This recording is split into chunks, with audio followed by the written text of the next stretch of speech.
Hello दोस्तों, स्वागत है आपका अपने YouTube चैनल पर। जैसा कि आपने पहले की वीडियो में देखा है, हमारे साथी दीपिका चौधरी का इस बार यूपीएससी मेंस में सिलेक्शन हुआ है। तो हम यहाँ पर इस वीडियो में मैम से जानेंगे कि किस प्रकार से उन्होंने अपनी यहाँ तक की जर्नी को पूरा किया है। हालांकि जो इंटरव्यू आते हैं कैंडिडेट के वो फाइनल सिलेक्शन के बाद आते हैं, लेकिन हम पहले इसलिए ला रहे हैं क्योंकि हम बता सके कि किस प्रकार से मैम ने अपनी यहाँ तक की जर्नी को पूरा किया है। और हम इस वीडियो को एकदम इनफॉर्मल तरीके से रखेंगे और जो एक्चुअल तैयारी होती है उसको आपके साथ इस वीडियो में हम डिस्कस करेंगे। तो वीडियो में अंत तक बने रहना। तो सबसे पहले तो आपको यहाँ तक की जर्नी के लिए बहुत बहुत बधाइयाँ। अब आप अपनी अंतिम सफलता से एक कदम दूर हो, तो कैसा लग रहा है आपको? थैंक यू सो मच, मुझे बहुत अच्छा लग रहा है। लेकिन अभी फाइनल सिलेक्शन के लिए इंटरव्यू का स्टेज है, जिसके लिए मुझे भी बहुत अच्छे से प्रिपेयर करना है।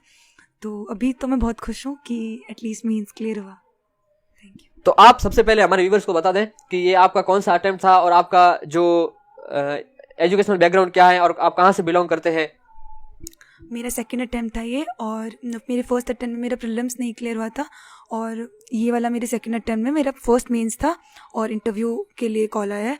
और मेरा एजुकेशनल बैकग्राउंड में मेरा नॉन मेडिकल था 11th-12th में, और कॉलेज में मैंने इकोनॉमिक्स ऑनर्स से SRCC से ग्रेजुएशन किया 2020 में।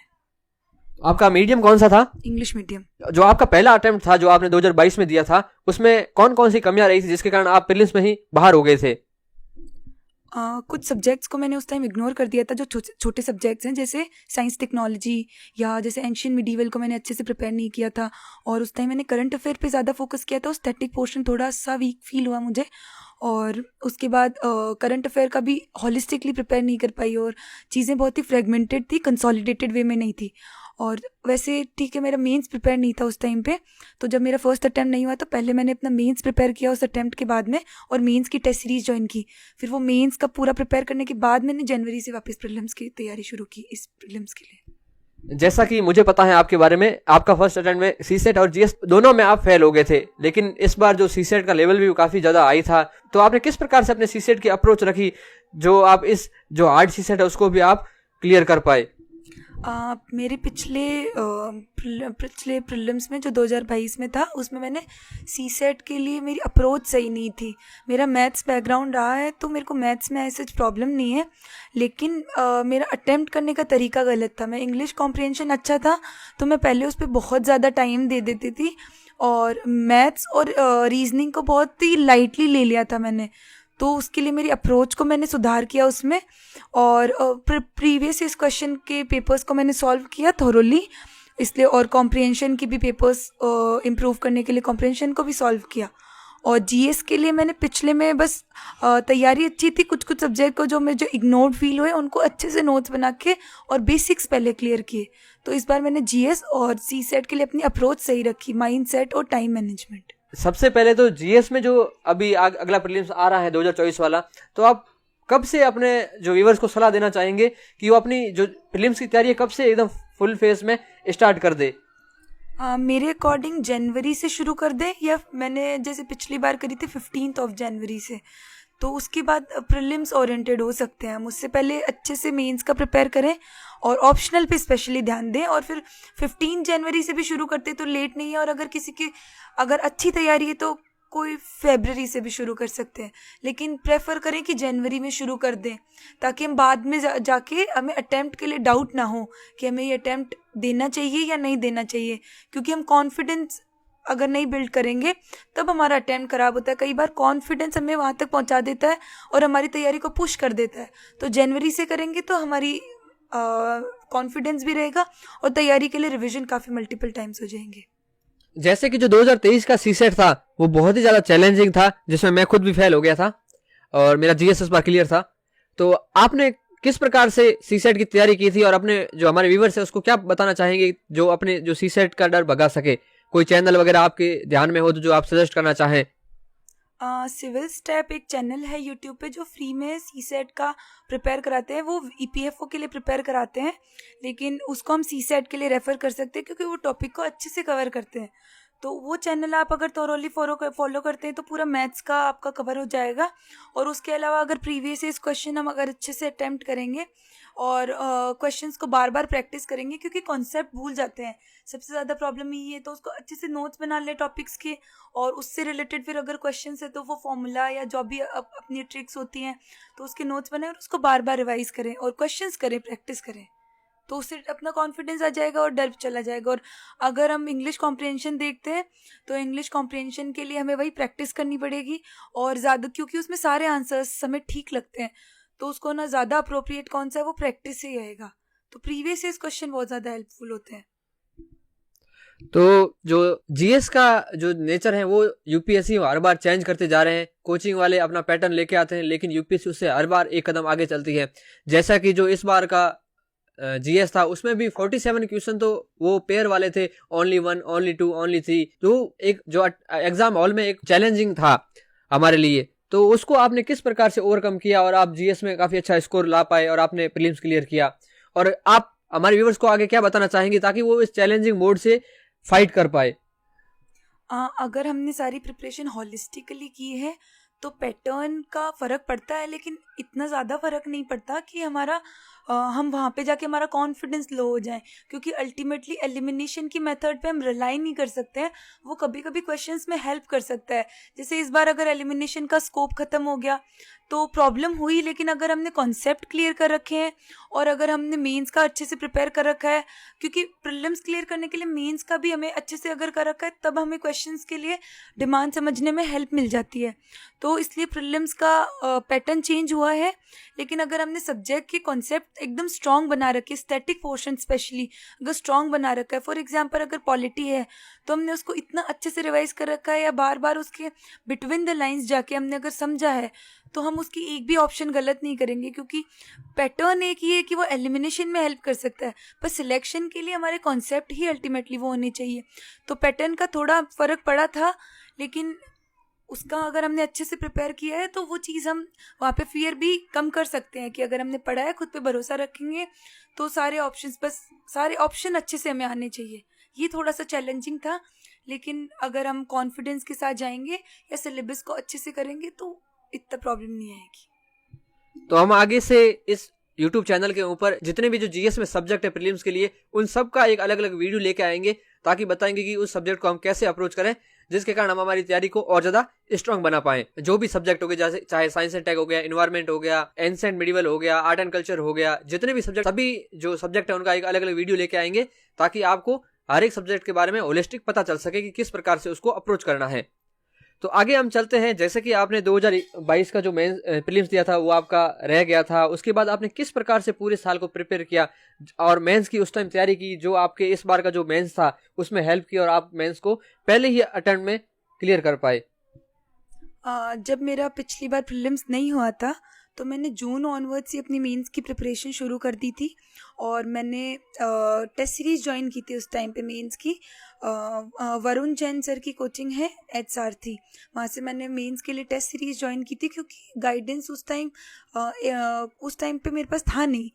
उसके बाद मैंने मेंस का प्रिपरेशन शुरू किया, और उसके बाद जैसा कि आपने क्वेश्चन सारे डिस्कस किए साथ में और डिमांड मीट करने में मेरी हेल्प की।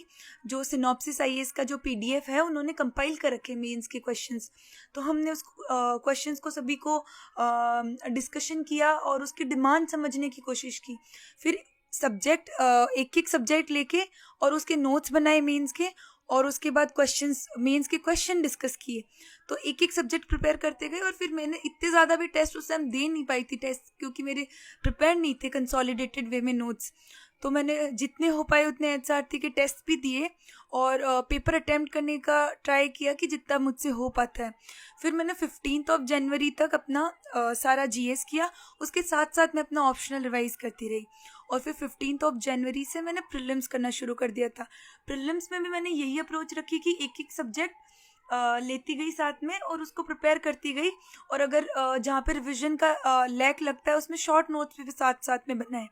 और जनवरी से ही मैंने जैसे एक सब्जेक्ट प्रिपेयर किया, फिर उसके सेक्शनल टेस्ट दिए। मोस्टली मैं विजन के टेस्ट फॉलो करती हूँ और फोरम के भी, तो उन टेस्ट को अगर एक एक सब्जेक्ट करते जाओ और उसके सेक्शनल टेस्ट देते जाएं, और फिर उसके शॉर्ट नोट्स बना लें। अगर जैसे एंशियंट मिडीवल है, उसमें काफ़ी बार प्रॉब्लम आती है हमको, तो उसमें एनसीईआरटी पे फोकस रख के और उसमें से भी नोट्स बना सकते हैं अगर हमें रिवाइज नहीं होता है। और आर्ट एंड कल्चर की नितिन सिंघानिया है, उसमें काफ़ी हाईलाइट करके पोर्शन सेग्रीगेट कर लें और फिर उसको रिवाइज कर लें बार बार। जैसे उसकी स्टार्टिंग के कुछ चैप्टर्स ज़्यादा इंपॉर्टेंट हैं तो पूरी बुक पे ना जाके, और लक्ष्मीकांत है उसको मल्टीपल टाइम्स करना पड़ेगा क्योंकि उसके कॉन्सेप्ट वापस भूल जाते हैं। तो मैंने फरवरी मार्च तक सेक्शनल टेस्ट दिए थे, फिर मार्च अप्रैल और मई में फुल लेंथ टेस्ट भी दिए थे, और विजन का अभ्यास भी ज्वाइन किया था जिसमें वो एकदम एग्ज़ाम जैसा माहौल प्रोवाइड कराते हैं और हमें एग्ज़ाम की तरह प्रॉपर एडमिट कार्ड लेके और सेंटर पे जाके टेस्ट देने होते हैं, तो एक फ़ियर निकल जाता है। तो मैंने मई तक उसके 3 टेस्ट होते हैं तो वो, और बाकी मैंने खुद से ही ऑफलाइन जो बुक शॉप्स पे मिलते हैं वहाँ से टेस्ट सीरीज़ लेके और टेस्ट ज्वाइन किए थे। और साथ में बाकी हमारी जो साथ में अगर टेस्ट लगाए थे वो कॉम्पिटिटिव माहौल हम सब ने एज ए ग्रुप मिलके जो किया कि मार्क्स के एक दूसरे को पुश किया, अगर किसी के मार्क्स नहीं आ रहे तो उसने काफ़ी हेल्प की, क्योंकि एक हेल्दी कंपटीशन होता है वो प्रिपरेशन में काफ़ी इम्प्रूवमेंट के लिए स्कोप प्रोवाइड करा देता है। जैसा कि मैं व्यूअर्स को बता देता हूं, मैं और दीपिका हैं वो साथ में तैयारी कर रहे हैं 2022 से, तो हमने लगभग अपनी तैयारी को साथ में ही कैरी फॉरवर्ड किया है और बहुत अच्छे से तैयारी को आगे बढ़ाया है। हालांकि मेरा प्रीलिम्स नहीं हो पाया था लेकिन दीपिका का हुआ और इन्होंने मेंस भी क्लियर किया, तो बहुत ही ज़्यादा खुशी है। हमने, जैसे कि मैं आपको बता दूं, हमने जो भी 1980 से लगा के 2022 तक के उस टाइम तक जितने भी क्वेश्चन थे उनको अच्छे से डिस्कस किया था और हर एक जो क्वेश्चन था उसका अच्छे से आंसर लिखा था और अच्छे से उनके आंसर को रिवाइज भी किया था। और इस प्रकार से बार बार क्वेश्चन करने से जो क्वेश्चन समझने का जो फियर था वो खत्म हो गया था और हम क्वेश्चन को अच्छे से उसकी डिमांड को पकड़ पाते थे, जिसके कारण जो दीपिका का जो मेंस हुआ, मेरे हिसाब से, क्यों मैंने इतना नजदीक से देखा है दीपिका की तैयारी को और इनके जो पेपर है उनको, और मैं इनकी कॉपी चेक भी करता था और देखता था, जो इनकी सबसे मेन खासियत थी वो क्वेश्चन की डिमांड थी। और वह डिमांड क्यों पकड़ पाए? क्योंकि इन्होंने जो अपने पिछले साल बहुत ही अच्छे से जो PYQ थे उनको किए थे 1980 से लगा के 2022 तक के, और उसी के लिए मैंने 2023 के जो प्रीलिम्स के बाद, मेरा नहीं होने के बाद, मैंने एक यूट्यूब चैनल भी बनाया था स्टडी स्कोप UPSC। उस पर मैंने यही ट्राई किया था कि मैं जितने भी PYQ हैं 1980 से लगा के 2022 तक के उनको अच्छे से डिस्कस कर पाऊँ ताकि आपको थोड़ी सी हेल्प मिल पाए। और मैंने वो हिंदी मीडियम में डिस्कस कर रखे क्योंकि मेरा मीडियम हिंदी है। तो आप वहाँ से देख सकते हैं मैंने गवर्नेंस और सोसाइटी के क्वेश्चन वहाँ पर डाल रखे हैं। कुछ रीजन से मैंने अभी कुछ दिनों से वहाँ पर वीडियो अपलोड नहीं कर पा रहा हूँ, लेकिन हम आगे जरूर इसको कैरी फॉरवर्ड करेंगे। तो ये तो बात रही मेंस की। तो अभी तक आप कैसा फील कर रहे हैं अपनी इस तैयारी में? आप आगे के लिए कैसा फील करेंगी इंटरव्यू के लिए? और जैसे कि इंटरव्यू की फाइनल सिलेक्शन के बाद लोगों के इंटरव्यू आते हैं तो बताते हैं मैंने इंटरव्यू को वैसे किया, लेकिन आप पहले कैसे अपनी नीति कैसे बनाएंगे आगे की? तो ये थोड़ा रोचक होगा जानना कि जो फ्यूचरिस्टिक जो स्ट्रेटजी है वो यहाँ पर देखने को मिलेगी हमें। अभी के लिए मेरी स्ट्रेटजी है कि मैंने अपना मेंस होने के बाद अपने लेवल पे अपनी इंटरव्यू की प्रिपरेशन करी विद प्रीलिम्स की प्रिपरेशन, क्योंकि इसमें अनसर्टेनिटी रहती है। इसलिए मैंने UPSC के इसके इंटरव्यू के लिए अपने स्टेट के, अपने होम टाउन के या अपने से रिलेटेड जितने भी क्वेश्चंस अपने लेवल पे कर सकती थी उनका प्रिपेयर किया। और मेरी स्टार्टिंग की स्कूलिंग में हिंदी मीडियम रहा है, इसलिए मेरे को थोड़ा फियर, और मेरे बाद में मैंने इंग्लिश मीडियम में स्विच कर लिया था कॉलेज में, तो मेरा फियर रहता है एक हेजिटेशन का इंग्लिश स्पीकिंग को लेके। तो उसके लिए भी मैंने काम किया और अपनी हेजिटेशन जो पब्लिक स्पीकिंग की है उस पर भी काम किया। अभी मैं इंटरव्यू गाइडेंस प्रोग्राम ज्वाइन करूँगी जिसमें 1-to-1 डिस्कशंस या इंटरव्यू गाइडेंस के लिए वो मॉक इंटरव्यू वगैरह जितने भी हो सकते हैं उनको ज्वाइन करूँगी, ताकि मैं अपनी पब्लिक स्पीकिंग की हेजिटेशन को निकाल सकूँ, जितने भी मेरे से रिलेटेड जितने भी क्वेश्चन बन सकते हैं उसके लिए प्रिपेयर कर सकूँ। तो अभी मेरी ये स्ट्रेटजी है कि अपने लेवल पे मैंने जितना किया है उसको थोड़ा पुश करके और UPSC के लेवल को मीट कर सकूँ, क्योंकि जैसे प्रीलिम्स के बाद भी मेंस के बीच का जो टाइम पीरियड था उसको हमें जिस हिसाब से यूटिलाइज़ करना होता है, सारा वापस प्रिपेयर करना होता है, क्योंकि बहुत सारी ऐसी चीज़ें रही हैं जो मेरी छूट गई थी। तो उसके बाद जो सब्जेक्ट छूट गए उनको प्रिपेयर करना और टाइम पे पेपर कंप्लीट करना, वो टाइम मैनेजमेंट की ट्रिक सीखना, क्योंकि एथिक्स के पेपर ऐसे हैं कि जिसमें मुझे फर्स्ट जो मैंने टेस्ट दिया था फुल लेंथ, उसमें मुझे 3 घंटे और 40 मिनट लगे थे, और उसको 3 घंटे तक लाना और ऑप्शनल में भी पेपर कंप्लीट ना होना, उसका टाइम मैनेजमेंट करना भी अपने आप में बहुत ही एक टफ जर्नी रही है उसके लिए। तो उसको सही समय पे करना, और इतना सारा डेटा, इतने सारे फैक्ट्स फिगर्स हैं जिनको हमें उसी टाइम के अंदर इनकलकेट भी करना है, हमें आंसर्स में पेपर भी कंप्लीट करना है, तो उनको बनाना, एथिक्स के कोटेशन या जितना हमसे हो पाता है उतना वो करना, उनको रिवाइज करना बार बार।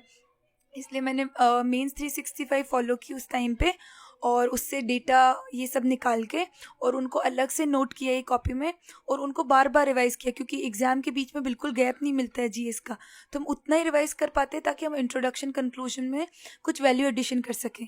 तो उनको रिवाइज़ किया। तो जैसा मैंने प्रीलिम्स मेंस के बीच में अपनी पूरी जी जान से तैयारी की थी 2-3 महीने, वैसे ही इंटरव्यू के लिए भी मैं यही मेरी कोशिश रहेगी कि मैं उसको भी उतनी सक्सेसफुली क्लियर कर पाऊँ।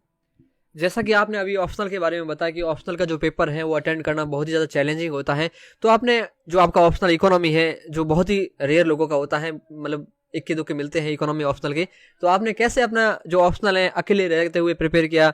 जैसा कि मैं देख रहा हूँ, हम जब तैयारी कर रहे थे अपने साथ में तो इकोनॉमी ऑप्शनल का तो कोई आसपास भटक भी नहीं रहा था, तो आपने कैसे अकेले रहते हुए अकेले इस इकोनॉमी ऑप्शनल से आप लड़े हो? इकोनॉमिक्स ऑप्शनल मैंने फर्स्टली तो इसलिए लिया था क्योंकि मेरा एजुकेशनल बैकग्राउंड इकोनॉमिक्स में रहा है, मेरी ग्रेजुएशन इकोनॉमिक्स में हुई है, और उसके बाद अगर मैंने ग्रेजुएशन की तो मैं थोड़ा कंफर्टेबल हो गई थी इकोनॉमिक्स के साथ, इसलिए मैंने इकोनॉमिक्स ऑप्शनल लिया। और उसके बाद एक तो उसकी बहुत ही कम कोचिंग और बहुत ही कम टेस्ट सीरीज़ होती हैं, तो ये थोड़ा चैलेंज है, उसका मटेरियल फाइंड आउट करना भी एक चैलेंज है।